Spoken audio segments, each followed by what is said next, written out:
Hi everyone, welcome to week 11 in Australian social policy. So in this week we are focusing on environmental policy, and in this first recording I'll be speaking briefly about what is environmental policy. So broadly, by the end of this week, you'll really be able to explain what environmental policy means in the Australian context. You should also be able to identify major environmental challenges and trends in the Australian environmental policy context. You should also describe key institutional arrangements shaping environmental policy, and of course engage with the discussions of environmental justice, climate change, and even climate action and climate policy, which tends to be the core responses to climate change in the Australian context and worldwide. And of course, you could also try to explore the role of eco-social work in supporting sustainable futures. So, what is environmental policy? When we really speak about environmental policy, we are thinking of laws, regulations, legislations, and even agreements which are designed to protect the environment and to sustainably manage natural resources for the present and for the future. So environmental policy, when we discuss about it, the other thing which comes to mind is this concept of sustainable development. So if you did a bit of development studies, you would know about the Brundtland report, which coined this core concept of sustainable development. Well, Brundtland was just the former prime minister of Norway, and who was commissioned by the UN Secretary General to lead an evaluation report on how we could better protect the environment. She was commissioned in 1983 and produced this report in 1987, which ended up being the groundbreaking report on environmental policy and development studies broadly. So back to sustainable development, this is really all about development that meets the needs of the present without compromising the ability of future generations to meet their own needs. So this is very important, and you might see that it doesn't only apply to development studies. Everything you do, whether project design management, or program design, and any other kind of work you do, you might see that sustainability is actually one of the core requirement or one of the core goals. And that simply tells how are you not destroying the current environment so that whatever we do today doesn't compromise the ability of the future generations to live their own life and get the same privileges and access to resources as ourselves. So this in itself really requires environmental integrity, that is protecting the ecosystem, the biodiversity, and even the climate stability. And there are a few things we as mankind can engage in to make sure that we are not compromising this environmental integrity. And we shall speak to these many different things. Governments and the general publics are really engaging in currently to make sure that they are meeting these goals. Another goal here is social equity, to ensure that there is a fair access to resources and opportunities, but also just acknowledging how environmental hazards are disproportionately affecting marginalized groups. And we shall speak to that as well in details as we go in this module. Economic viability is another core focus here, which tends to promote long-term and inclusive growth, and to some extent even seeing how the economic growth is not compromising other aspects of life, such as health, well-being, and social development. The whole concept of social development, which we unpacked in week 1, is a very important concept here when we think in terms of economic aspect of environmental policy. So this diagram here will be very, very useful as you engage with this content of, environmental policy. It portrays three core aspects actually of environmental policy. One of them is what we call environmental policy itself, which is at the center of the intersection. And this again engages ecosystem health policies, human needs policies, policies addressing human needs, and sustainable economic policies, which is kind of all summarizing everything I've just said here. And all these aspects are core dimensions of environmental policy. Really hope that's very, very clear at the beginning.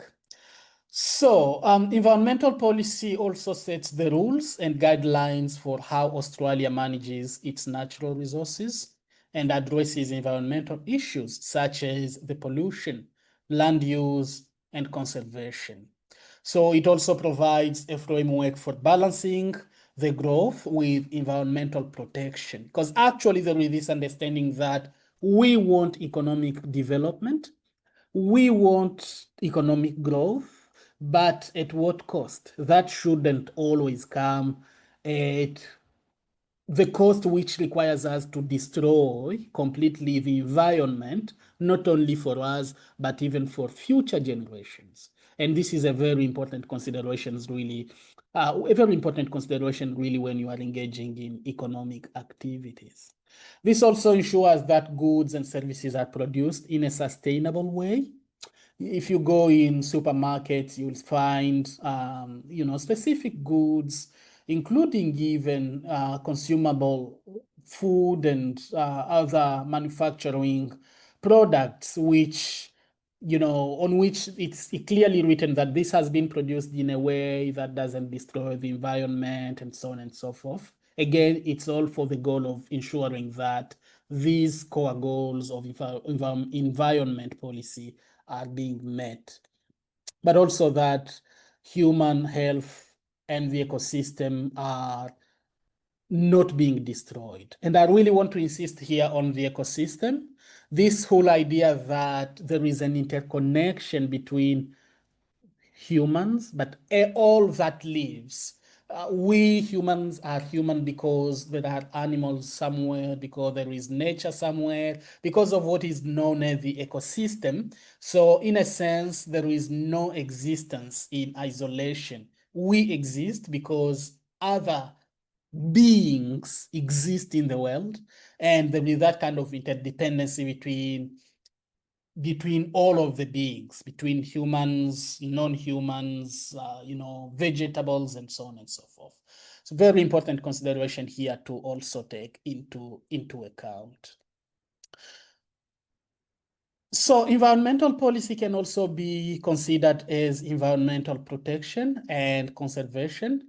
And these actually become the core goal or the purpose of what is known as environmental management. So, environmental management is just how we keep managing things regarding the environment and how we contribute to the protection or the conservation of the environment. And there can be different goals we follow up here, including goals such as, are we efficient in how we use natural resources and biodiversity? You'd remember very much this concept of efficiency. And as we said in some of the weeks, it's how you use resources in a way that doesn't really, really overuse them, in a way that kind of minimizes cost in a good way, so that you attain your objectives without overusing resources. And this also applies to environmental protection. And there is, in many countries, including Australia, a framework for environmental and natural resources use. There is an amount of fish, for example, you cannot go and start catching.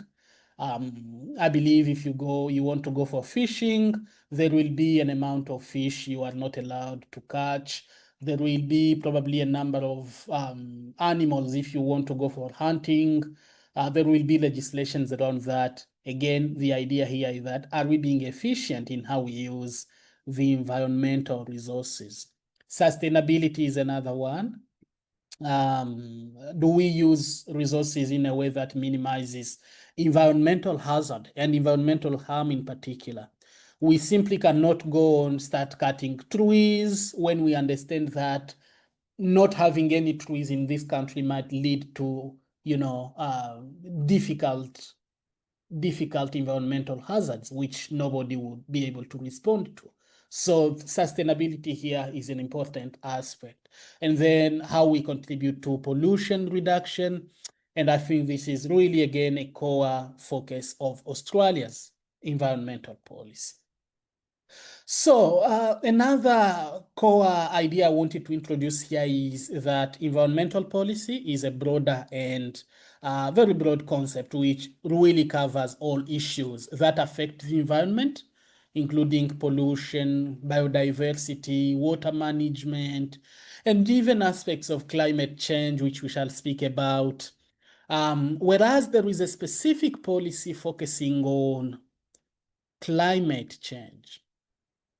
So climate change related policies in the Australian context focus on action to reduce greenhouse gas emission and to adapt to climate change. So that's an aspect really of environmental policy, and I think in the text you read for this week, the text by Janet, you'll find that definitely she refers very much to climate policy, but absolutely environmental policy is broader than that. It's only that in the Australian context and many other countries, much of the focus, and even internationally, has been on climate policy, policies related to climate change and climate action in particular. And we shall speak about those as we go. But definitely environmental policy is broader than climate policy and incorporates many other aspects, and climate change is only one of the many aspects of environmental policy. Then there is the concept of environmental management, and again, of course, environmental policy. As we said, environmental policy is a broad vision, and it sets goals for protecting the environment and guides national and state actions and laws and regulations. Whereas environmental management actually is now the actual practice of putting those policies into practice.